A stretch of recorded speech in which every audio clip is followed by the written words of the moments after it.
Muy buenas amigos y amigas de Claramente Claro. Una semana más para charlar y conocer un poquito lo que es la vida, las gestiones, en este caso, de la alcaldesa de Cabezón de la Sal, Esther Merino Portugal. Muy buenas noches. Hola, buenas noches, Gustavo. ¿Qué tal estamos? Pues bien, con ánimo. Lo primero, gracias por venir, porque sé que eres una persona muy ocupada, con 1000 líos. No solamente estás de alcaldesa en Cabezón, sino que además eres diputada regional y además estás metido en el mundo del folclore y, en fin, 1000 historias. Y además con 3 niños. Bueno, casi nada. 4 años ya prácticamente de legislatura en Cabezón de la Sal. ¿Es lo que tú pensabas o pensabas que era otra cosa? Pues es lo que pensaba, porque yo llevo desde el 2003 inmersa en la política municipal. Pero tengo que decir que el balance ha sido mucho más positivo de lo que realmente yo planteé en las, por así decirlo, en las elecciones del 2011 a los posibles electores cuando les presenté mi programa electoral, que quizás no era un programa electoral muy ambicioso a tenor de las circunstancias que yo sabía que tenía mi ayuntamiento y en las circunstancias de crisis económica en que nos encontrábamos inmersos. Por eso te digo que de lo que yo prometí a mis electores, a lo que creo que a día de hoy, junto con mi equipo, he podido llevar a cabo por mi municipio, pues el balance es muy positivo. Cuando te haces cargo, tomas la responsabilidad como alcaldesa de tu municipio, encuentras, antes me lo comentabas, una situación económica dramática, ¿no era así? Dramática. Llegó un momento en que el hecho de encontrar proveedores era casi misión imposible, donde las deudas de servicios básicos como gas, luz, agua... ¿Proveedores te refieres a que había empresarios o comerciantes que no querían ya vender al Ayuntamiento de Cabezón? Empresarios, comerciantes y lo que ello implica, trabajadores y familias, pues que si la empresa no recibe... por así decirlo, sufragaba los gastos del ayuntamiento porque le prestaba servicios y no los cobraba, pues se repercutía en los trabajadores y en su familia. Es decir, todo esto era algo cíclico y lo que hacían era, pues esos proveedores durante 2 y 3 años estuvieron, por así decirlo, dándole crédito al ayuntamiento. Y claro, nosotros llegamos y llega un momento en que los empresarios no pueden más, las empresas no pueden más, y nos dicen, bueno, pues algo tan elemental como el gasoil para los colegios que no nos lo suministraban. Y todo fueron pues los primeros meses negociaciones y negociaciones, llegar a acuerdos, decir, en 60 días te puedo pagar. Bueno, de verdad, hoy, a día de hoy lo pienso y digo, ¿cómo es posible que pudiésemos salir de la situación en la que nos encontramos? ¿La alcaldía es como te lo imaginabas? Cuando a mí en el 2011 se me llama desde el partido y se me propone ir como cabeza de lista, lo primero que tuve que hacer es, evidentemente, decirme que lo tenía que pensar. Y segundo, yo creo que hice una autocrítica y hice, porque yo, es decir, yo no destaco porque no encontraba yo valores que me podrían avalar como ser la líder en este sentido para llevar la gestión municipal, ¿no? Pero bueno, yo creo que los compañeros que tenía alrededor en Cabezón dentro del partido, junto con, bueno, pues hablando con el que soy presidente regional, con Ignacio Diego, me hicieron ver que por qué no, si otros habían ostentado ese cargo y con éxito, que por qué no tomar las riendas en una situación bastante complicada, pero que quizás era cuando más se necesita echar una mano. Y si yo siempre he luchado y inicié mis pasos en política en el 2003 porque pienso que la política es una herramienta donde poder mejorar las condiciones, calidad y servicio de los vecinos, ¿por qué no decir hacerlo ahora desde primera línea y con la responsabilidad de una alcaldía? Yo siempre digo lo mismo, un alcalde, si no tiene un gran equipo, por mucho que sea un gran alcalde, los resultados y avances no son los mismos. Si te respalda tu partido, ¿vas a continuar? Por supuesto. Porque había dudas en Cabezón de que si sí, que si no, vamos, que si te respalda tu gente, vas a seguir encabezando. Ahí estaré. Iniciamos en el 2011 4 años de legislatura y ahora lo veo más claro que nunca. Hay proyectos en marcha, unos que ya han terminado, otros que están en marcha y otros que tenemos en pistoletazo de salida. Y yo lo que voy a pedir a mis vecinos es que me den esa oportunidad de otros 4 años de gobierno municipal para poder seguir avanzando en Cabezón más de lo que hemos hecho en estos 4 años. Ahora mismo no hablo de la situación interna de las cuentas del Ayuntamiento de Cabezón de la Sal, sino que me refiero a lo que es todo su municipio. De cuando tú entraste, ahora se nota que se está saliendo de la crisis, que estamos empezando a ver o ya hace tiempo que estamos viendo la luz al final del túnel? ¿Me estás refiriendo a nivel municipal? A mi nivel municipal, lo que son la industria, los comercios. Hay un hándicap muy claro que te lo demuestra. Cuando primero los proveedores no quieren trabajar con el ayuntamiento y ahora son los propios proveedores y empresas las que llaman al ayuntamiento ofreciendo sus servicios porque saben que somos buenos pagadores, que una vez que prestan el servicio en 30, 45 días a lo sumo estamos pagando, y algo que también primero había complicaciones, los empleados públicos municipales cobran al mes. Muy importante. ¿Las empresas y comercios de Cabezón de la Sal han mejorado? ¿La situación económica para ellos ya es mejor también? ¿Se nota?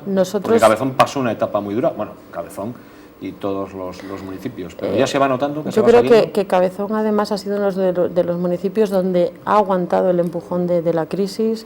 Nosotros desde las distintas concejalías tenemos reuniones y mantenemos diálogo constante con hostelería, con el comercio, etcétera, y ellos sí que nos dicen que se está notando en este último año una mejoría con respecto al número de ventas, al número de visitantes a nivel turístico, el número de pernoctaciones. Entonces yo creo que es un buen índice de que la maquinaria se ha puesto a funcionar. Y bueno, tenemos que decir que Cabezón de la Sal es un municipio que gracias a una gran empresa, tenemos otras, pero una gran empresa como la Textil Santanderina, pues ha paliado quizás mejor que otros municipios los efectos de la crisis y de la destrucción de empleo. Te veo con muchas ganas y muy animada para hacer frente a esta nueva... Realmente lo estoy. La ilusión con la que empecé en el 2011 no ha cesado, y es más, viendo con muy pocos recursos lo que hemos podido hacer, sé que ahora que estamos saliendo de la crisis, que los indicadores son buenos, además lo notamos en la economía del día a día del ayuntamiento, de lo que nos rodea, sé que en estos 4 años que vienen por delante, yo creo que el pistoletazo de Cabezón va a ser todavía mayor. Muy bien, y como es habitual en todos nuestros programas, nos acompañan nuestros compañeros y compañeras de la prensa, Lucía Alcolea, Andrés Alonso y Sara Torre. Lucía, cuando quieras. Esther, hablaba de que ha cumplido su programa electoral, se puede ver en algunos aspectos en el municipio, y sin embargo, en contraposición, el imaginario popular a nivel nacional es ese sentimiento de indignación que sienten ciertos votantes del Partido Popular, ¿no? Por la subida de determinados impuestos que decía en su programa electoral que no iba a subir. Muchos de estos votantes se sienten defraudados. ¿Tú crees que está justificado este sentimiento para con el Partido Popular a nivel nacional? Mira, te voy a decir una cosa y te lo voy a extrapolar al municipio, ¿vale? Vamos a la legislatura 2007-2011. En mi municipio se subieron cerca de 30 impuestos municipales. Y yo creo que en el 2010-2011 estábamos bien acuciados por la crisis, pero quizás lo hicieron en un momento, 2008, donde todavía al ciudadano no le había llegado. A nivel macroeconómico teníamos indicios de que la crisis estaba encima, pero a nivel de ciudadano todavía no le había llegado. Se subieron esos impuestos y fueron un poco solapados. Nosotros llegamos al gobierno y hemos subido 3 impuestos. ¿De acuerdo? 3 impuestos que le supone al vecino pues una subida, a lo mejor estamos hablando al mes de 3 euros, de 2,5 euros. Pero yo entiendo que en la situación que tiene el ciudadano lo que no quiere es que le suban los impuestos. Pero tenemos que ver una situación y lo vemos en nuestras casas. Si primero entran 20 y tengo que repartirlo para dar comer, para vestir, para los libros de mis hijos, y ahora entran 10, y quiero seguir haciendo lo mismo, tendré que repartirlo. ¿Qué quiero decir con esto? Hay servicios básicos que tanto los ayuntamientos como a nivel nacional como a nivel regional hay que dar. Educación, sanidad, buscar ahora mismo, como yo digo, esa sinergia para generar empleo. Bueno, pues esas 3 ejes transversales y además de vital importancia se ha tenido que hacer tanto a nivel nacional como en España, como a nivel de ayuntamiento, con menos recursos de los que teníamos primero, porque no había ingresos y teníamos además una deuda con un déficit a nivel europeo y a nivel de lo que debíamos tremendo. ¿Qué es lo que ha hecho el Partido Popular? Decir, señores, la situación es esta, porque yo creo que por algo nos hemos caracterizado al llegar a todos los gobiernos, a todos los niveles nacionales, es decirle realmente al ciudadano la situación que teníamos. Una vez que les pusimos claro la situación, hemos dicho, todos tenemos que arrimar el hombro, y cuando me dicen, la clase más acuciada es la clase media, evidentemente es la más numerosa en un país, quizás son los que más han tenido que esforzarse, pero era la única manera de que nuestros hijos puedan tener la educación pública gratuita, de que nuestro sistema sanitario no se vea afectado y sigamos teniendo una sanidad pública. Y luego generar las sinergias de empleo, porque creo que la Administración, tanto regional como nacional, ha hecho un esfuerzo terrible en generar empleo público cuando ha habido escasez de empleo privado, que es quien realmente tiene que generar el empleo en un país. Y extrapolado a mi ayuntamiento, te digo que en esta legislatura, en 4 años, cerca de 1 millón de euros ha destinado la Consejería de Economía y Hacienda del Gobierno regional a programas de formación y empleo en el Ayuntamiento de Cabezón de la Sal, un ayuntamiento con 8.500 habitantes. Pero, por ejemplo, a nivel nacional, esos votantes del Partido Popular, insisto, que se han visto afectados, por ejemplo, las becas ya no se dan en función de la equidad, el 21% cultural, o las listas de espera en la sanidad pública. Todos estos son hechos, son palpables, se ven en el día a día de los ciudadanos. ¿Consideras que el Partido Popular se va a ver perjudicado en las próximas elecciones por toda esta serie de hechos, repito, que vemos cada día? Sí, toda formación política que tiene responsabilidades de gobierno y que le toca gobernar o gestionar en una situación difícil de crisis y que tiene que tomar medidas antipopulares se ve resentido. Lo que tenemos que ver es si esas medidas que se han tenido que tomar en momentos difíciles dan resultados a medio y largo plazo. Yo creo que los resultados están empezando a salir a la luz. Quizás es cierto que para estas elecciones que tenemos ahora a nivel municipales y regionales no da tiempo a despegar lo suficiente como que el ciudadano lo reciba en su casa. Porque lo mismo que cuando la crisis comenzó, los niveles macroeconómicos, repito, indicaban que había crisis, el ciudadano no, porque todavía no había perdido su puesto de trabajo ni su capacidad de adquisición. Ahora es al revés. Los niveles macroeconómicos y los índices primas de riesgo y todo nos están dando índices, además estamos exportando más que nunca, ha bajado la deuda, el déficit también, estamos viendo que los índices macroeconómicos estamos saliendo de la crisis, pero es verdad que el ciudadano también ve esa recuperación más tarde, pero la recuperación está ahí, poco a poco lo vemos nosotros en el ayuntamiento, vecinos, amigos que van encontrando ese puesto de trabajo y como te digo, a nosotros nos va a pillar a escasos meses de las elecciones, 2 meses, pero de aquí a las elecciones nacionales se van a ver grandes avances y viendo que las medidas que han podido resultar en ciertos momentos antipopulares han sido necesarias y que han dado los resultados que se esperaban, a veces con no la celeridad que hubiésemos querido todos, pero que los resultados están ahí, se ha salido de la crisis y bueno, pues ahora mismo somos el motor europeo que está tirando de la economía de toda Europa. Se está saliendo de la crisis, todavía no se ha salido. Es que quien diga lo contrario, que ya podemos tirar cohetes al aire y que ya hemos salido, yo creo que falta la verdad y por algo nos caracterizamos el Partido Popular y es en ese sentido por intentar poner a la gente la realidad tal y como es. Hay algunos ámbitos, por ejemplo, en el 21% cultural, donde no se ha notado mejoría a pesar de la subida del impuesto. Mira, en el 21% es cuando se revolvió, el IVA, yo creo que a nadie nos gusta que nos suban los impuestos, el IVA en su día y sobre todo a nivel cultural, pero sí que es cierto que las mayores recaudaciones en cultura se han hecho con el 21% de IVA aplicado. Con lo cual yo creo que significa que hemos seguido asistiendo al cine, al teatro, etcétera. Entonces, bueno, hay ciertas reivindicaciones de ciertos sectores pues que no las entiendo mucho. Alcaldesa, has hablado antes de realizaciones, proyectos en marcha y proyectos de futuro. ¿Cuál crees tú o defines tú como el proyecto estrella de esta legislatura? Pues yo defiendo 3. Uno quizás el menos vistoso, pero de los más importantes para un municipio, que es la aprobación del Plan General de Ordenación Urbana, no solamente por lo que conlleva a nivel de desarrollo, de crecimiento urbanístico, motor económico del municipio, sino también porque lo que conseguimos fue que nuestros vecinos no pagasen 1 millón de euros por un convenio urbanístico que se firmó a tenor o condicionado a la aprobación del Plan General en determinadas fechas. Eso yo creo que ha sido primordial para el ayuntamiento. Otro hecho pues, ha sido la construcción del centro de salud a nivel comarcal, un centro de salud demandado ya durante muchos años porque el que tenemos tanto en capacidad como en dotación se ha quedado ya obsoleto.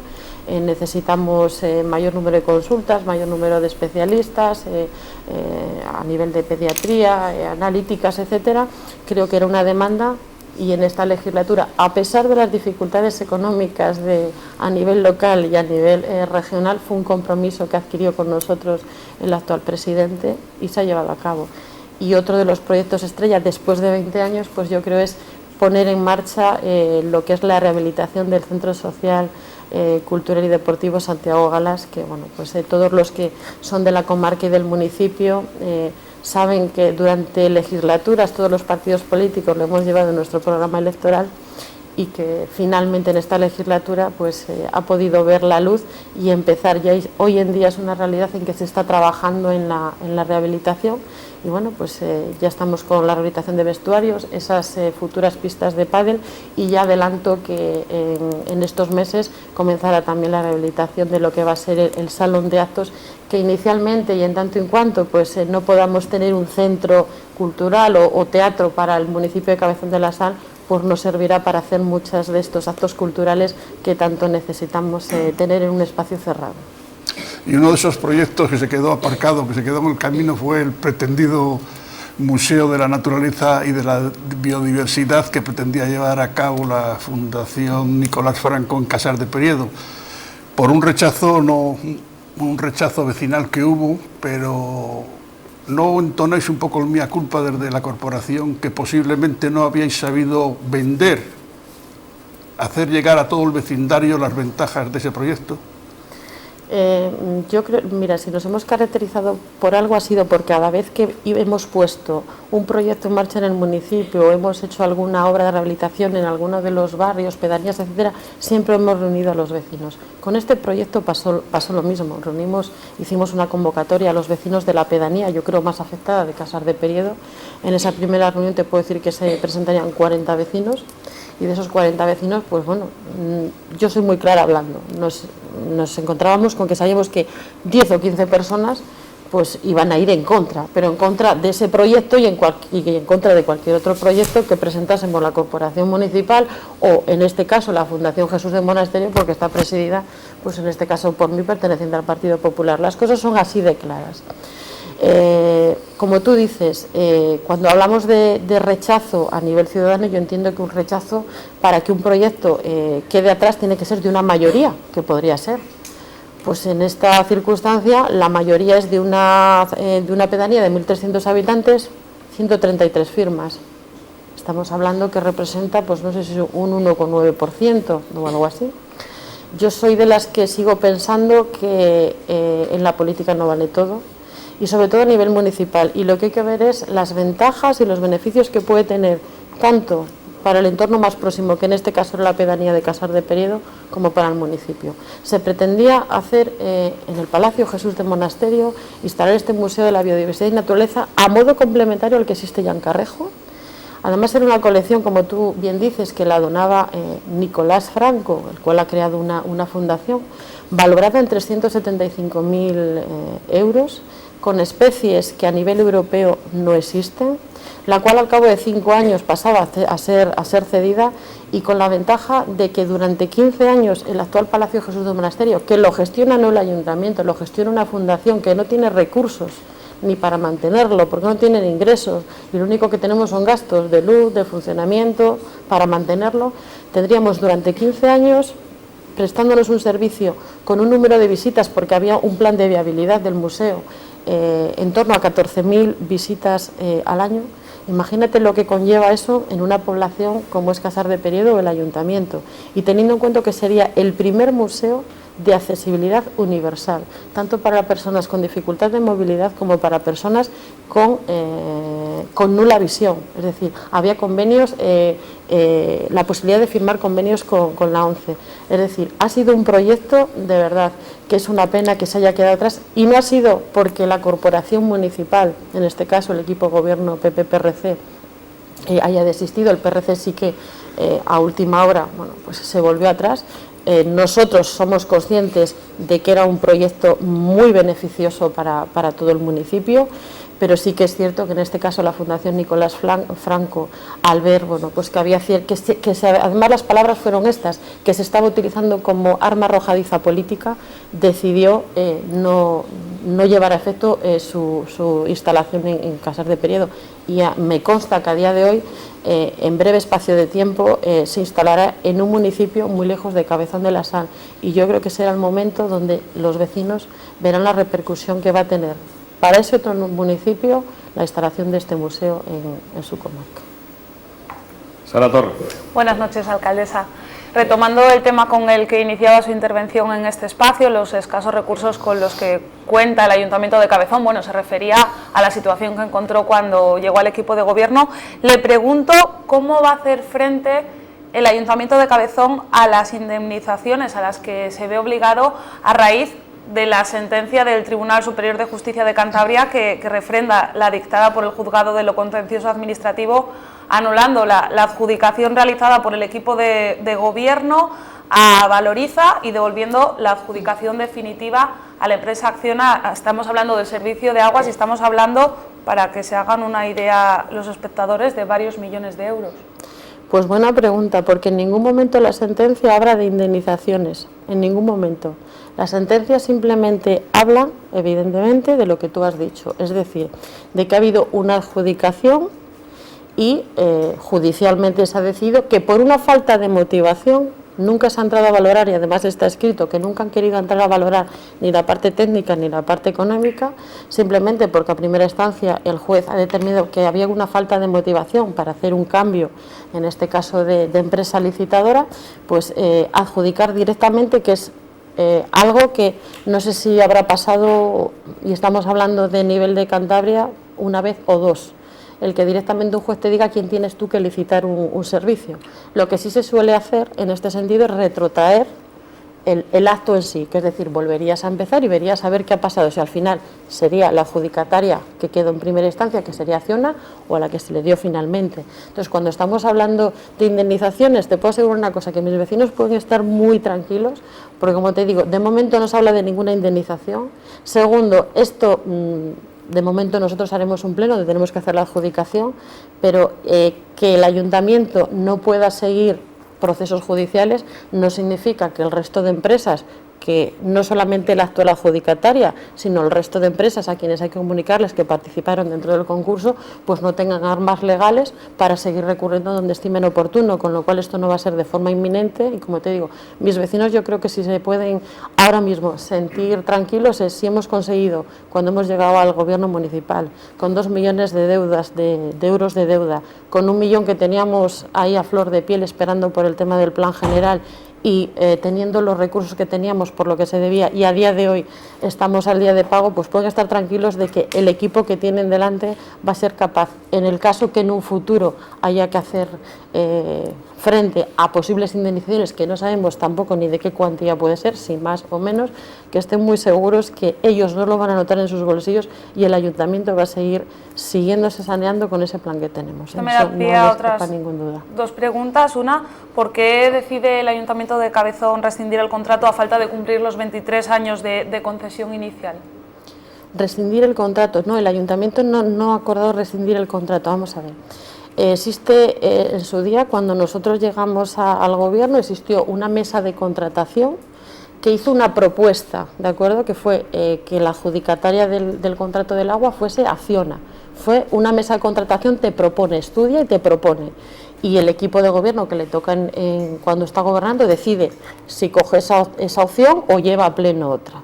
Nosotros cuando llegamos, lo primero que hacemos, bajo mi responsabilidad, cuando llego a la alcaldía, yo no he estado en el proceso de la mesa de contratación, ni he formado parte de ella, ni sé cómo se ha hecho el proceso. Mi responsabilidad me dice que como alcalde me tengo que enterar, sobre todo en un proceso tan importante que es la concesión de un servicio como rehabilitación del agua, que es de 25 años, no estamos hablando que dentro de un año veremos a ver qué pasa, 25 años, como digo, de un matrimonio de conveniencia de los intereses de mis vecinos con los intereses de una empresa privada por el servicio de gestión. Yo lo que hago es pedir información de cómo se hicieron esos pliegos, de qué valoración se hacen esos pliegos, y en cuanto yo percibo que, yo no digo que esté bien hecho o no esté bien hecho, pero cuando yo percibo ciertas incongruencias, lo único que hago es decir, pido un segundo estudio, no hice más.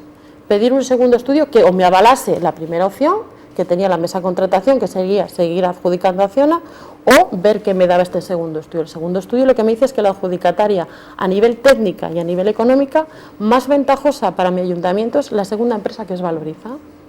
Nosotros estudiamos los pros y los contras, y lo que decidimos el equipo de gobierno, además avalado por los informes tanto de Secretaría como de Intervención municipales, es llevar a pleno, que es quien tiene potestad para decidir, no una mesa de contratación. Repito, la mesa de contratación te dice quién puede ser, pero quien dice realmente a quién se lo adjudica es el Pleno. Y en este caso el Pleno, con la corporación que yo presido, se lo dio a Valoriza. Ya que habla de la situación que tiene ahora el Ayuntamiento, refiriéndonos a lo económico, en contraposición con la que se encontró favorablemente, a favor de ustedes, del equipo de gobierno, yo le pregunto qué medidas se han tomado, porque algunas de ellas han sido impopulares, como por ejemplo la subida del agua, a costa de que se ha conseguido cambiar la balanza. Bien, el ver positivo el hecho de haber saneado las cuentas no es ser positivo para el equipo de gobierno, es ser positivo para mis vecinos. Primero, porque les sigo prestando los servicios al mismo coste prácticamente y además con mejor calidad. Y segundo, yo lo que he hecho es que mis vecinos no se encuentren con que sus hijos van al colegio y tienen que pasar frío porque no tienen calefacción, o porque tengo que apagar las farolas por la noche porque no tenemos dinero para pagarlo, o que van a los edificios y ven suciedad pues porque no tengo productos de limpieza como pasaba para limpiarlos. Entonces, los beneficiados y en positivos para mis vecinos, no para el equipo de gobierno. Lo nuestro es una obligación de gestión. Dicho eso, ¿qué es lo que te quería decir? Nosotros lo que hemos hecho, como tú dices, el agua no lo subimos porque este equipo de gobierno decide subir el agua. El agua se sube porque en los pliegos elaborados por el anterior equipo de gobierno aparecen las cláusulas donde te dice que anualmente se va a subir el IPC al precio del agua, y no obstante te voy a decir una cosa que no dije antes porque se me pasó. En esos pliegos, la primera adjudicataria, que era Acciona, al primer año de concesión automáticamente le subía un 30% el agua a mis vecinos porque estaba en pliegos y era la oferta que ella había hecho. La empresa a quien nosotros se lo adjudicamos, ese 30% se subía al segundo año, no al primero. En esos pliegos aparece una fórmula matemática, polinómica, que se aplica anualmente para ver la subida que tienen que ejercer las empresas y no entrar en desequilibrio. Otra diferencia, la empresa que actualmente tiene el servicio, en la fórmula polinómica, siempre toma como referencia el precio del agua del año de licitación, que siempre va a ser más bajo que el que pone Acciona, que utiliza siempre en la fórmula matemática el precio del agua del año inmediatamente anterior. Si cada año subimos el IPC, evidentemente en la fórmula matemática, Acciona siempre va a utilizar la del año justamente anterior, que siempre será mayor que la del primer año de adjudicación. Un momento, alcaldesa. ¿Usted quiere decir que si la oposición consigue que la empresa adjudicatoria del agua, que ellos anteriormente pretendían, se hace cargo con la gestión correspondiente del agua del municipio de Cabezón de la Sal, podría subir el agua en Cabezón de la Sal un 30%? Te lo voy a poner más fácil. Si Acciona automáticamente, cuando hagamos el pleno, tendría la facultad de automáticamente coger el servicio del agua, estaríamos hablando de que mis vecinos iban a pagar el triple, no el 30%, el triple. Te explico por qué. Primero, el 30% del primer año que ya nos había subido, cuando Valoriza lo hizo en el segundo. Segundo, los IPCs correspondientes a estos 3 años. Y por otro lado, la subida polinómica de la fórmula que te estoy diciendo por los valores del agua que alcanza. Nosotros con los técnicos hemos hecho una valoración y estaríamos hablando del triple a fecha de hoy, pagando con Acciona o pagando con Valoriza. Bien, vamos a las preguntas express porque ya me están riñendo. Que nos vamos... La última Diga pregunta. usted, señorita Torre. Al final, entonces, ¿cómo se ha conseguido llegar a esta situación? ¿Dónde han estado los recortes o los ingresos? Tiene razón. Cuando yo hablo de recortes, lo de recortes suena como... Ahora yo creo que es la palabra que se lleva y de moda. Los recortes en una casa se llaman reajustes, pues en un ayuntamiento hacemos con una cosa, como una casa. Los reajustes son mirar los seguros de los vehículos, los seguros de responsabilidad civil y ver o intentar negociar como tú haces para el seguro de tu automóvil. Pues aquí es lo mismo, nada más que más grande porque tenemos muchos vehículos. El reajuste se hace en pasarte una semana todas las noches para ver dónde hay un exceso de luz y donde apagando 2 o 3 farolas, pues no se nota, que pasamos al otro día y no sabemos ni que se han apagado las farolas. El reajuste consiste en el gasto ordinario y cotidiano de todos los días, ver dónde se nos va más dinero, pues a lo mejor en la telefonía, que sí que se puede ajustar trabajando con otras compañías o haciéndolo centralizado. Pues cosas tan fáciles que hacemos en nuestra casa, parece que en las administraciones públicas siempre se nos ha pasado inadvertido. Solamente con eso hemos hecho un ahorro sustancial. junto, como te he dicho, yo no me escondo, es decir, hay 3 impuestos que hemos subido muy poquito, o sea, cualquier vecino lo puede decir, que estamos hablando de 3 euros al mes, incluso 3 euros al trimestre. Eso es lo que ha hecho el poder presentar un plan de saneamiento que no se ha aprobado, se aprueba en pleno, pero nos le tiene que dar el visto bueno en el Ministerio, un plan de saneamiento que nos obligaban a pedirlo para adherirnos a las líneas ICO, que por cierto, las líneas ICO que puso en marcha el nivel autonómico y a nivel nacional son las que han hecho que a día de hoy los ayuntamientos tuviésemos un balón de oxígeno y nos permitiese pagar a proveedores para seguir funcionando. Y eso es algo que lo puso en marcha el Gobierno nacional, y yo creo que si no fuese así, hoy en día estaríamos todos inmersos en una situación todavía más acuciante de lo que, como yo digo, nuestro ayuntamiento ha ido reflotando, pero eso no significa que estemos a las mil maravillas. Hay mucho trabajo que hacer, pero como te digo, el trabajo que haces en una casa es lo que hemos hecho en el ayuntamiento, ni más ni menos, no hemos inventado nada. Lucía. Lo que hacemos en casa. Esther, el Partido Regionalista de Cantabria, con el que gobierna en coalición, votó que no en el último pleno celebrado en la localidad a la cesión del Palacio Jesús de Monasterio a la Fundación Nicolás Franco para crear ese Museo de la Biodiversidad del que hablábamos antes de que Nicolás Franco se retractara. Quería preguntarle 2 cosas. Una, si le sorprendió este voto del Partido Regionalista, que hasta entonces había mantenido la postura de abstenerse en los plenos con respecto a este tema. Si volvería a pactar con el Partido Regionalista en caso de que no consiguiese la mayoría absoluta en Cabezón. Y por otro lado, quería también preguntarle sobre una solicitud que envió, o sea, un informe, perdón, de daños que envió a diferentes instituciones sobre el tema de las inundaciones para paliar cómo perjudica la cercanía del río Saja a Cabezón de la Sal y la situación de inundabilidad de algunas zonas del municipio. Si se sabe algo ya, si han contestado estas instituciones de forma positiva. Menos mal que dan preguntas express.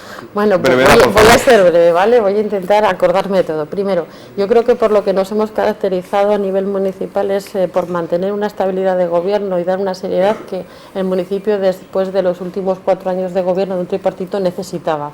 Lo teníamos claro, pero siempre dentro de una flexibilidad. Parece que cuando hay una coalición de 2 gobiernos, parece que tienen que decir a todo al tiempo que sí. Pues no, vamos a ver, existen ciertos temas donde hay divergencias, y yo creo que si nos hemos caracterizado en algo es por una flexibilidad. Cada uno hay determinados momentos que en determinados plenos ha votado lo que le ha parecido. No han sido temas trascendentales, con lo cual había libertad para eso. Previamente se habla y se dialoga. En el tema concreto del Museo de la Biodiversidad, sí que es cierto que esto correspondía a la Fundación, y en esa Fundación estamos representantes del Partido Popular, porque estamos en el equipo de gobierno, y también del Partido Regionalista. Y la verdad es que la decisión se tomó en esa fundación y se estaba a favor. Inicialmente sí que es cierto que el portavoz del Partido Regionalista en la fundación siempre mantuvo su abstención, no viendo mal el proyecto, su abstención, y yo creo que les pudo un poco la presión de lo que iban oyendo, que si algún vecino decía, que si los nuestros piensan, y yo creo que es lo que hizo que la balanza se volcase a decir, mira, no queremos líos y ante lo que pueda pasar nosotros vamos a decir que no. Lo mismo que yo tenía las cosas claras, que era beneficioso y había que sacarlo adelante, pues ellos dijeron, mejor no nos metemos en lío y vamos a ver qué pasa. Yo quizás hice un análisis más exhaustivo de realmente de dónde venían las reivindicaciones y cuál era el motivo, con el cual tenía claro que no representaba la realidad de lo que los vecinos de Casar de Periedo querían. A día de hoy, y a los vecinos se lo he trasladado, seguiremos trabajando por traer proyectos para Casar de Periedo y para el municipio. Este no ha podido ser, habrá otros, y es la función y lo que nos queda. Y bueno, pues en cuanto a la siguiente pregunta sobre, como dices, los daños de las inundaciones, se pasó a las distintas administraciones. ¿Pactarías con el PRC en caso de que no Mira, consiguiese el pacto la de mayoría gobierno ha absoluta? sido positivo. Yo creo que cada vez que nos presentamos un partido político, una candidatura a las elecciones, es para querer ganar y ganar una mayoría absoluta, eso es así. Pero evidentemente a mí no me importaría reeditar el pacto, porque ha sido un pacto positivo y de entendimiento, con lo cual no veo por qué no. Creo que sería más factible con ellos que con otras posibles formaciones que se puedan presentar en Cabezón de la Sal. Andrés Alonso. Perdón. Me queda una. Queda una, venga. Simplemente, si queda una. bueno, pues el tema de las inundaciones, como tú dices, lo hemos trasladado a las distintas entidades y estamos a la espera, bueno, pues que nos vayan dando contestación. Sí que es cierto que aunque hemos tenido daños, también los propios afectados a nivel personal, propietarios y demás, ellos van a poder hacer también en una orden recientemente sacada por Presidencia, pueden hacer también ellos las peticiones de daños y demás. ¿Y para eso no se tendría que declarar el municipio en...? No, no hace falta, simplemente lo que se hizo a tenor de los daños, que los municipios presentamos pues un informe de daños, unas valoraciones y ver hasta qué cierto punto eran motivo de subvención o no lo eran. Andrés. El plan de infraestructuras del Gobierno de Cantabria 2011-2020 me parece que contempla el trazado de la variante de Cabezón de la Sal. ¿Crees que eso se podrá llevar a efecto alguna vez? Pues la idea es que sí. Yo cuando he hablado con el consejero, está contemplado, como tú dices, en un plan hasta el 2020. Además hay una fecha más o menos concreta, depende también cuando empiece en plan y la capacidad presupuestaria que haya para llevarlo a cabo, ¿no? A nivel regional, porque bueno, vienen dotaciones de dos sitios, nacional, regional, y está para el 2018 y nosotros entendemos que una vez que se ponga en marcha será para hacerla de forma total, porque yo creo que nos va a solucionar, bueno, pues los que vivimos allí lo vemos, la zona de, tanto que viene de Cabuérniga, Carrejo, Santibáñez, incluso la zona del Concejero, pues un acceso más directo a lo que es la conexión con la autovía. Sara, por favor. Los ayuntamientos de Cantabria, como no Cabezón también, han tenido la oportunidad de hacer diversas contrataciones en virtud de la orden de corporaciones locales. En muchos, también en Cabezón, ha habido quejas por el modo de contratación. En concreto, una persona estuvo varios días enfrente de la plaza del ayuntamiento con una pancarta. ¿Cómo explica la contratación, cómo se realiza en el Ayuntamiento de Cabezón de la Sal? Bueno, pues yo te puedo hablar de la mía. Como tú bien dices, solamente ha habido una persona que lo ha reivindicado abiertamente. Yo creo que el resto no en Cabezón, sino en todos los ayuntamientos y ahora a nivel de toda España, es decir, quien quiere postularse a un puesto de trabajo en la administración pública y lo saca, está contento, y quien no, pues evidentemente se enfada, y más ahora con la coyuntura que hay, con lo cual es algo normal y que ojalá tendríamos puestos para todos y así nos evitábamos las críticas. Con respecto a esto que dices, ha sido una persona, y tengo que decir que existía un equipo técnico que era el que valoraba, y es una persona a la que no se le ha podido dar la puntuación máxima que él requería por supuestamente los 17 años de experiencia, por no acreditarlos conscientemente. Además, voy a decir algo que no se sabía y que lo podía haber dicho en su día en los medios de comunicación, pero no lo dije. Es decir, a esta persona estuvo trabajando en la escuela, aprendiendo el oficio en una escuela taller, había desaparecido el diploma acreditativo de la formación que había recibido, y desde el propio ayuntamiento se ha solicitado el ENCAN una copia de ese certificado para podérselo puntuar. Supongo y se lo han hecho. La competencia del ayuntamiento. Se lo han hecho. No, vamos a ver. Cuando la competencia es, tú cuando tienes un diploma a nivel educativo de formación, tu labor es guardarle.